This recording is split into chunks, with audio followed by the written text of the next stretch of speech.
All right. Good morning, everyone. Thank you for joining us today. I'm Gary Finneth, Marketing Director here at Taylor Properties. Today, we have a great and very relevant topic for our webinar. The webinar is called Homebuyer Renovation and Lending Workshop. And basically, we've had a lot of comments from our agents about the marketplace right now. Everyone kind of understands that there's extremely low inventory, but very high demand. So what can we do to potentially sell our clients on that maybe less than desirable home, maybe a home that needs a little bit of work? Because right now there just are not enough turnkey homes to sell some of our clients. So today we have Stephen Yeager. He is a senior loan officer at Heritage Financial. He is the go-to loan officer and partner for Taylor Properties for specifically 203K mortgages. It's kind of his main expertise, but he also does a lot of other programs. But today specifically, we're going to go over 203Ks, and I'll hand it over to you, Stephen. If you guys have any questions, just please type it into the chat, and I'll get your questions over to Stephen. So Stephen, it's all yours. Thank you, Gary. Good morning, everyone. Today we're going to talk about 203K financing, and it's quite a large topic, so we're going to have a limited amount of time, but some of the things we're going to talk about today are distressed properties. We're going to talk about something called acquisition costs. We're going to talk about something called contingency reserve. And it's important to also touch on the difference between the 203K FHA renovation program, and there's a conventional sister product called Homestyle. We're going to contrast those a little bit because they have specific uses. We're also going to talk about some common pitfalls for working with contractors. Sometimes the contractors can cause issues, as you know, hopefully. And we're going to talk a little bit about the role of the HUD consultant. It used to be that we only needed a HUD consultant on a renovation deal where the renovation budget was $35,000 or more. Now we need a HUD consultant on every deal, whether it be FHA or conventional. And then there are some misconceptions about the 203K program that some people steer away from, which they really don't need to steer away from, because it's quite versatile and can really help you put deals together.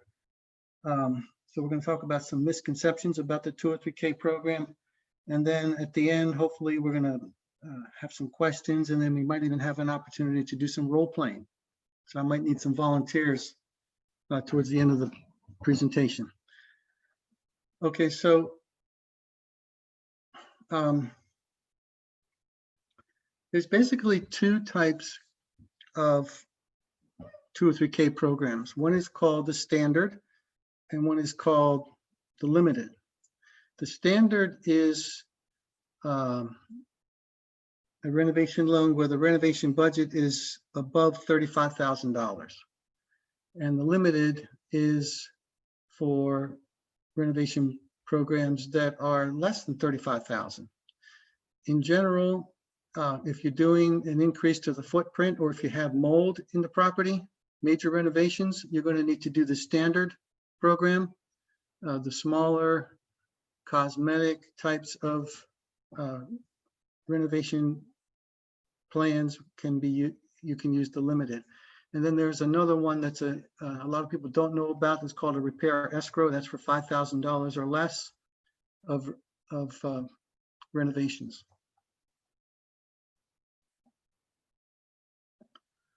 So basically, we're lending money today based on tomorrow's value. And what we do is we take the as-is price, and this is important because I always get the question, well, how much of the renovation budget can we add to the loan amount? And normally the answer is whatever the appraisal will support. So a quick and easy way to calculate what your loan amount is going to be is you take the as-is price plus the cost to cure, the renovation budget, and you multiply by 96.5%. So you're basically financing 96.5% of the as-is price and 96.5% of the renovation budget. And it's essentially 3.5% down on the package.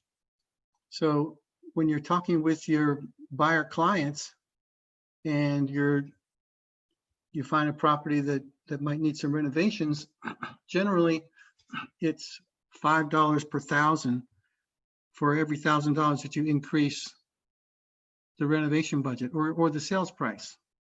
So let's say you're going to do a $25,000 excuse me, home improvement. That's going to add about $125 a month to your mortgage payment. So you want to ask your customer, where can you get $25,000 of improvements for $125 a month? And they're going to be, wanting to know more.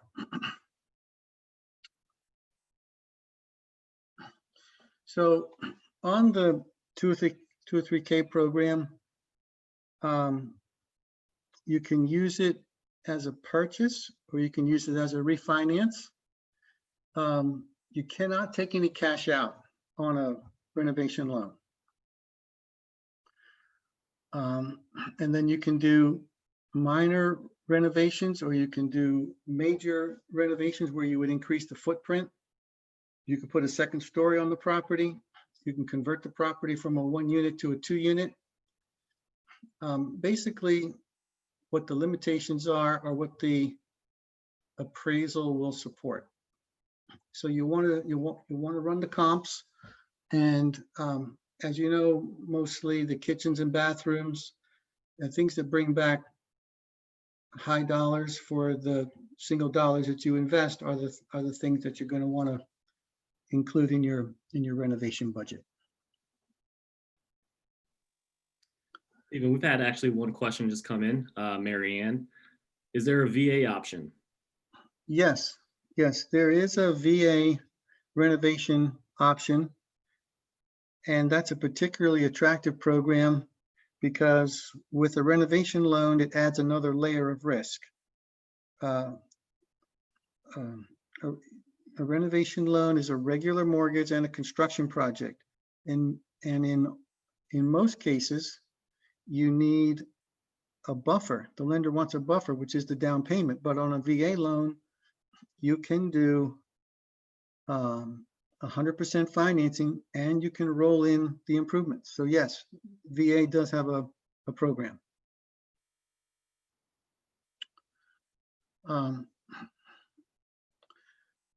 So for FHA 203K, it's only for primary residences. And the credit scores are allowable down to 600, which is pretty lenient. It's on a renovation loan.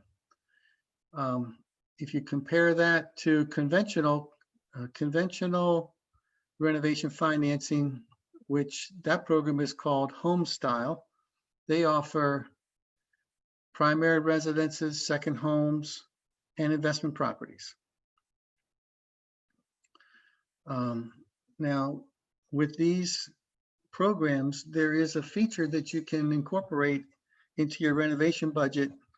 I'll talk a little bit about this a little bit later on in the presentation, but it's called an energy efficient mortgage. So if you want to finance thermally insulated windows and doors and put extra insulation or high quality insulation, you can exceed the 96.5% loan to value with the amount of energy efficient items that you're adding to the renovation budget. So just to summarize on the FHA, there's the standard, which is the regular loan, and then there's the limited, which is the renovation budget under 35,000, and then there's the home style renovation program, which is owner occupied, second home, or investor properties. And you use the same calculation on all cases where you take the as-is price plus the renovation budget, and you multiply by your loan-to-value ratio, which for FHA is 96.5%, and for conventional, in most cases, it's 95%. Now, Homestyle does offer another feature on the renovation program, and you know how FHA is typically 3.5% down. Conventional has a renovation program that's 3% down. And it's funny that whenever somebody starts talking about a renovation deal, the first thing that comes up is, oh, let's see if we can do a 203K. But in reality, the conventional program is better, and nobody knows about that. It's 3% down. The mortgage insurance is a lot less expensive. There's some different options for mortgage insurance where you can pay it all at once, or you can pay it on a monthly basis. You don't have that option with FHA. So if you have high credit scores and 3 to 5% down on the total package, which is the acquisition cost, which includes the as-is price plus the cost to renovate, you can finance 97% of that acquisition cost on a conventional loan, or 96.5% on the FHA. Now, on the conventional at 97%, there are some other restrictions. There's an income test. The income can't be more than 80% of the area median income in the geographic area that they want to purchase in, and they have to take a homebuyer education course if they're not a first-time home buyer. So, but we can talk about a little bit more about that later on.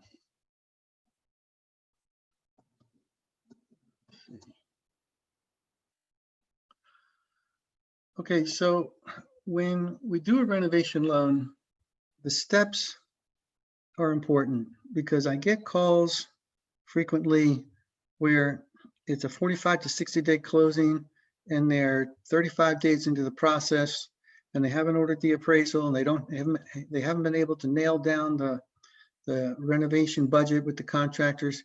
The homeowner isn't skilled in construction, so they're going to typically have a hard time nailing down all the improvements that they want to do.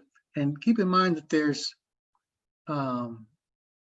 your minimum property standard list of repairs, which makes the property safe and habitable.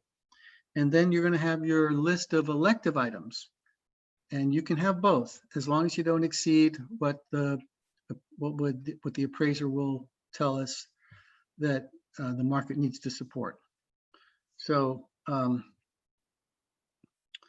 you want to introduce the buyer to the pre-approval process as soon as possible, because you want to get the automated underwriting portion of the process out of the way early, and then you can focus on the renovation portion. And then if you want to do these loans, these transactions, you're going to need a team of people. You're going to need a contractor that you can rely on. And most contractors, they're busy and they don't have time to give estimate after estimate. But if they have the idea that they're going to get the deal once they get the ratified contract, they'll stick with you.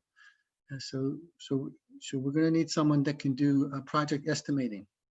And that contractor estimate is very, very important. It needs to be detailed with product specifications, what style of cabinets, what quality of cabinets, what kind of counters, what kind of plumbing fixtures. Because the more detailed you are on that contractor estimate, the more the appraiser can come back and tell us that the property is really going to be worth this because we're getting all these high-end finishes. And very often we get estimates from contractors, and I have I have a boilerplate example that tells you what we're looking for, but we get estimates from contractors that are not detailed. And we have to send them back, and they have to put all the detail on those estimates so that we can give it to the appraiser. The appraiser cannot finish the appraisal until he has that contractor estimate. So I tell the buyers that we need a signed contractor estimate signed between the buyer and the contractor within 1 week of closing. Excuse me, 1 week of the contract being ratified. And that's a challenge for them, but a lot of people do it, and sometimes it takes them another couple of days. But if we get it within a few days after the 1 week guideline, after the contract gets ratified, we're okay. We don't want it to slide any more than that because we do have a contract closing date to meet. Now, as you go through the project, I mentioned earlier that there's a HUD consultant. A HUD consultant is a project manager. He's going to do his own work write-up, and our underwriter is going to compare that work write-up to the contractor's work write-up, because the loan company wants to make sure that the buyer is getting treated fairly, and that the estimates for the construction project are reasonable. So the HUD consultant is going to help with that. He also administrates the draws, and when the work is done, as we go through the project, if there's 2 or 3 or 4 draws, he's going to participate in administrating those draws so the contractor gets paid. And then at the end of the loan process, we go to closing, and the realtor gets their commission. And we get the question quite frequently, we need startup money to buy material. And with FHA, typically they will front at closing, once the permits are provided, 30% of the renovation budget. And a lot of people need that because they don't have money to put out, including contractors. They don't have money to be putting out for people's projects. So they need that to get going. For conventional, we typically give 10% of the renovation budget at closing. Stephen, we have a few questions in the chat. Okay. John Clark, he asked, is there an issue with the agent also being the licensed contractor? Yes, it's a conflict of interest. The agent or the lender or anyone related, for that matter, cannot be the contractor. The contractor has to be an arm's length, has to be licensed. And sometimes we have a situation where contractors use other contractors' licenses. That also doesn't work. We check all that. So the realtor cannot be the contractor. Gotcha. Good question, John. And then Marianne asked, how does this all work for VA? It works similarly, where you have the same acquisition costs, the as-is price plus the cost to renovate, and you can do 100% of that acquisition cost, provided that the market area supports your project.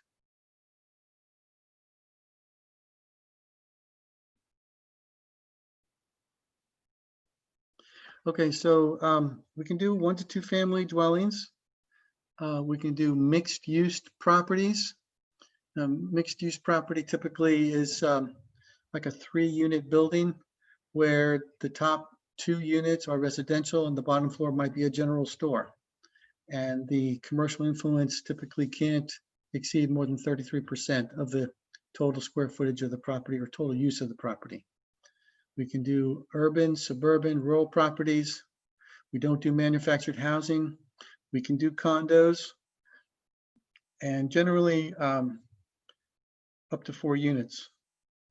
We can do the 203K or the conventional home style program. Anything above 4 units is considered a commercial deal.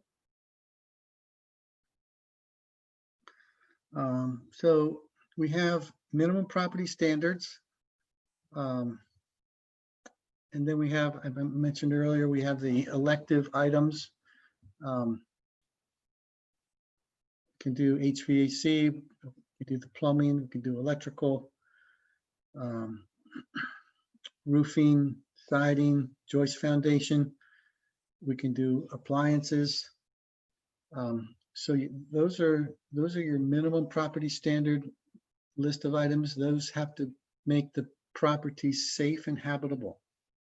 And then you have your wish list of items, your elective list, which can be, you can increase the footprint of the property. You can put on a second story, kitchens, baths, pretty much whatever you want to do, as long as it's supported by the comps in the neighborhood. Here's a house that was renovated. As a before and after picture. As you can see, it's quite a difference, and there's quite a potential for equity, making instant equity. You know, that takes us to another topic where you'll have a purchaser who wants to be in a $400,000 price range, but they only qualify for a $325,000 price range. And so if you find them a home that's worth $300,000 and you put $25,000 of renovations in the property, when it's done, it's not uncommon for the property to be worth in the upper threes. That's one of the ways that we get people into the price ranges that they ultimately want to be in without having to pay those top dollar prices. Okay, so a little bit more about the work write-up that does come from the home improvement contractor. It needs to be detailed. When we do these 203K loans, we want to be careful that there's typically 3 limitations about the program. We want to be careful that we're not creating an over improvement for the market. We want to be careful that we don't let the renovation budget get out of control and the debt to income ratio gets to be too high. And there's another issue that we should talk a little bit about. There's something called a contingency reserve. And the contingency reserve is an amount of money set aside for unforeseen repairs. So for example, when you go to closing and you start the construction and you pull up the floorboards and you find termites or you find mold or problems in that area, we set aside 10% of the renovation budget for those unforeseen repairs. So if it's a $50,000 renovation budget, we'll set aside $5,000 for unforeseen repairs. And typically when we do these renovation deals, the appraised value, and keep in mind there's an as-is value, which is of course the as-is value of the property, and then there's something called the subject to value. That's the value after all the repairs are completed. So you will know, and your client will know what the property is worth after all the work is done before anybody starts any work. That's called the subject to value. And that's why that estimate from the contractor is so important, because the appraiser will actually tell us what the property is going to be worth after all the work is done before anybody starts any work. So when we have situations where we run into problems, and we quite frequently we run into problems with the construction process because they're just unknowns about the process. That's what the contingency reserve is for. We set aside 10% of the renovation budget. Now, that 10% is normally financed because the appraised value that we're getting is creating instant equity. So it allows the homeowner to finance that 10% contingency reserve. In most cases, you and the client you're doing your research and you're thinking, well, if I just do this amount of repairs when all the work is done, I'm going to have another $20,000 or $25,000 of equity in the property. You know, that's really pretty good. So, and that's a lot of the times the way it unfolds. And if that does happen, then there's room to finance that contingency reserve. Now, the contingency reserve is like I say, 10% of the renovation budget. That's if the utilities are on. There are many situations where you'll find a property where the utilities are off. And some people think, well, there's no way we can finance that. We don't know anything about the property. That's not true. We can finance a property where the utilities are off, but the contingency reserve is 15%, not 10%. So it's the same scenario where we're creating instant equity. Property is going to be worth a lot more when all the work is done. And as long as there's enough room to finance 15% of the renovation budget without exceeding 96.5% of the acquisition costs, we're good. Now, there are situations where the property doesn't appraise for as high as we would like it to. And in that case, the buyer would have to come up with that contingency reserve.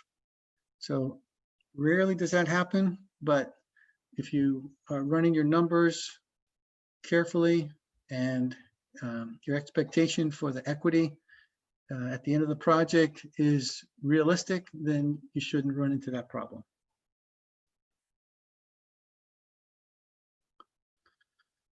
Okay, so the contractor is very important. We need the license, the insurance, the W-9 form. There's several forms that the lender wants the contractor and the homeowner to sign, talking about the process and the draws and the final inspection. So we like to get all that in advance because the customer is going to have enough to handle just nailing down the repairs that they want to do. They might be interviewing more than one contractor.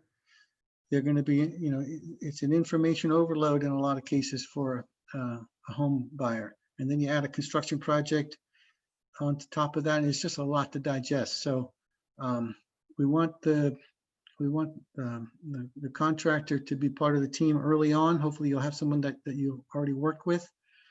And I can talk with that person early in the process and get all his license, W-9, insurance, get all that started early on so that we can just work on the renovation budget.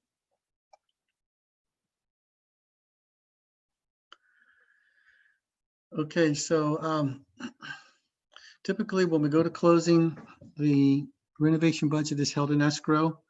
And like I said, on the FHA, we can disperse 30% in advance, or excuse me, right after closing, provided that the permits have been provided to the lender. With the conventional is 10%.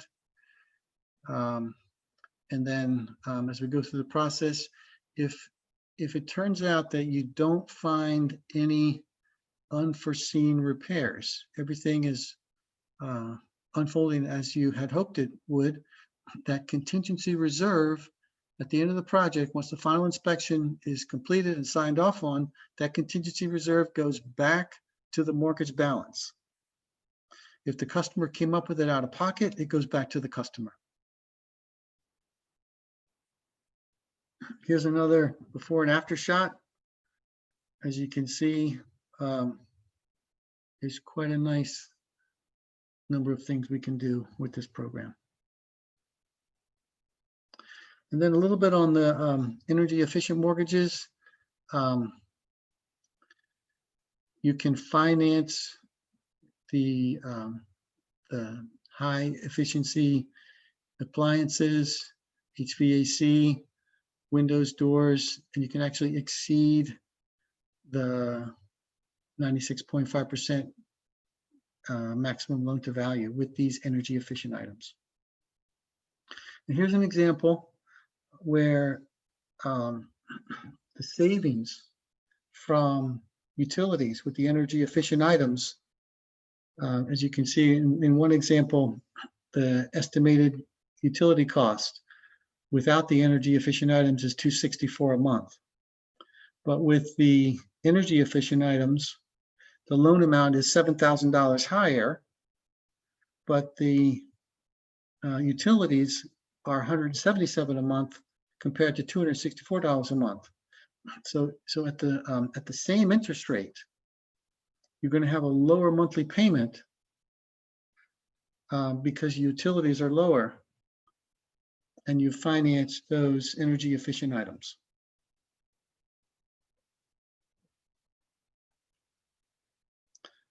And here's another example of before and after shot. This is the property that was actually moved from their foundation to another foundation. And the final outcome was quite appealing.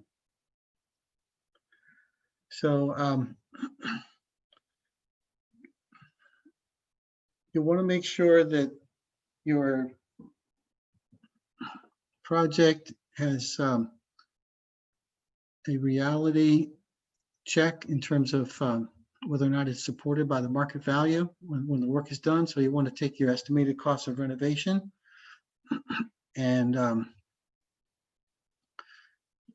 include your after improve value, the dollar cost of the incentives, and factor in the sales price that you'll pay, and make sure that the acquisition cost, which is the as-is price plus the cost to renovate, doesn't exceed what the comps are in the neighborhood. So we want to get the lender involved early before the contract gets ratified. Real estate agent and the lender should be communicating about what the project would entail. It's 45 to 60 days to close.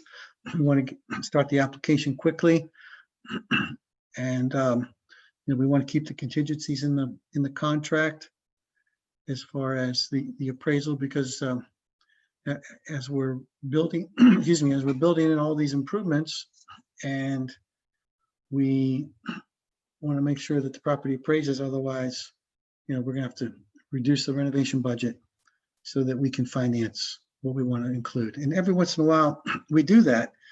We have too many improvements and the property doesn't appraise. So we have to go back to the homeowner and the contractor and they say, what can we cut out?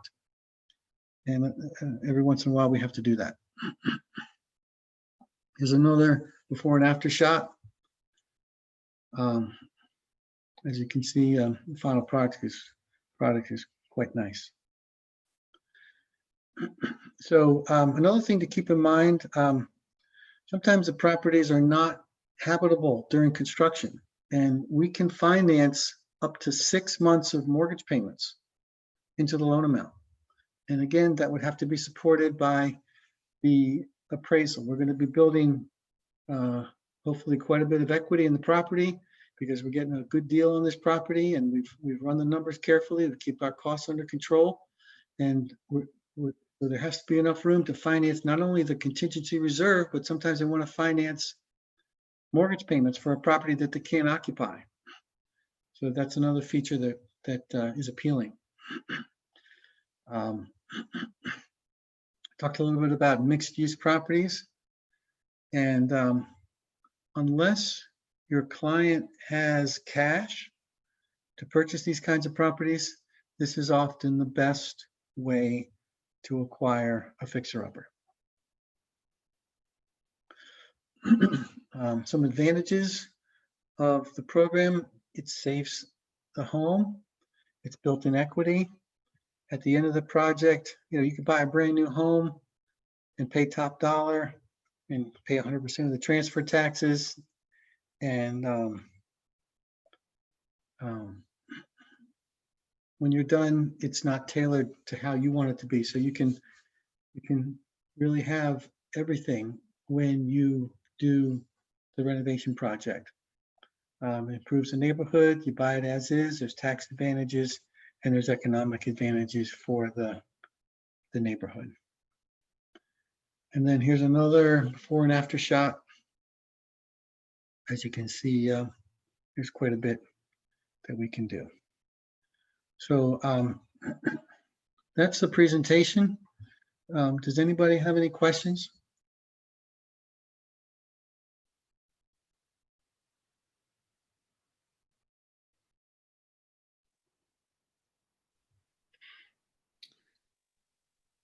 Okay, thank you very much. And if I can be of help to anybody, please let me know. All right. All right, everyone. Once again, thank you for joining us. Yes, can you hear me? Yeah.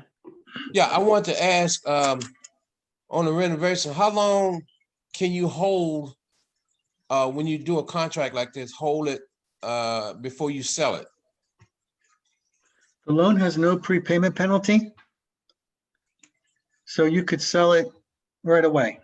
In fact, what some people do is they buy the home, they get the renovation going, they do the framing, and they do all the plumbing, and then as they're putting in their finishes, they put it on the market. And as the buyers come in, they say, well, I'd like to buy this house and I want this appliance, I want this countertop. So you get them under contract and they pick the finishes, and by the time the materials arrive, you're ready to go to closing. Okay.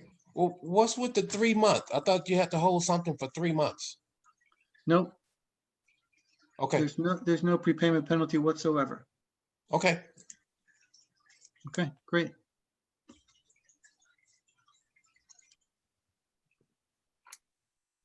All right. Any other questions?